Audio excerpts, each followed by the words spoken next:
سعودی عرب نے حج پر آئے ایرانی عالم غلام رضا قاسمیان کو سوشل میڈیا پر سعودی حکومت پر تنقید کرنے پر گرفتار کر لیا۔ ایران کی عدلیہ نے عالم کی گرفتاری کی مذمت کی ہے۔ برطانوی خبر رساں ادارے رائٹرز کی رپورٹ کے مطابق غلام رضا قاسمیان کو پیر کو اس وقت گرفتار کیا گیا جب انہوں نے ایک ویڈیو میں سعودی عرب کو اخلاقی بگاڑ کو فروغ دینے کے الزامات عائد کرتے ہوئے تنقید کا نشانہ بنایا تھا۔ ایران کی عدلیہ نے غلام رضا قاسمیان کی گرفتاری کو غیر منصفانہ اور غیر قانونی قرار دیا۔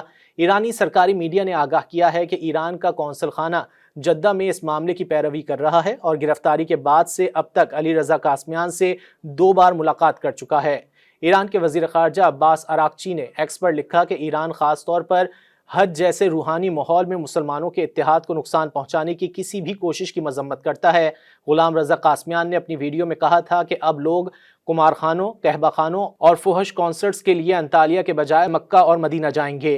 ایک سعودی عہدیدار نے ایرانی عالم کے ان الزامات کی تردید کی کہ ریاض شراب پر پابندی کے 73 سال پرانے قانون کو ختم کرنے کا ارادہ رکھتا ہے۔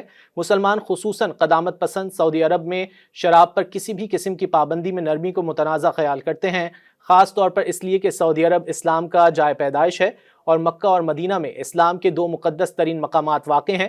کئی بنیاد پرست مسلمان سعودی ولی عہد محمد بن سلمان کی اصلاحات کو بھی ناپسند کرتے ہیں، جن میں خواتین کو ڈرائیونگ کی اجازت دینا، مکے سے متصل شہر جدہ میں فلمی میلہ کروانا اور فارمولا 1 جیسے بین الاقوامی کھیلوں کے ایونٹس کی میزبانی شامل ہیں۔ Social media platform X پر بعض ایرانی صارفین نے غلام رضا قاسمیان کی سعودی عرب پر تنقید پر ان کی تعریف کی، جبکہ دوسرے صارفین نے ان پر تنقید کی کہ ان کے بیانات توہین آمیز ہیں اور 2 ممالک کے درمیان برف پگھلنے کے عمل کو نقصان پہنچا سکتے ہیں۔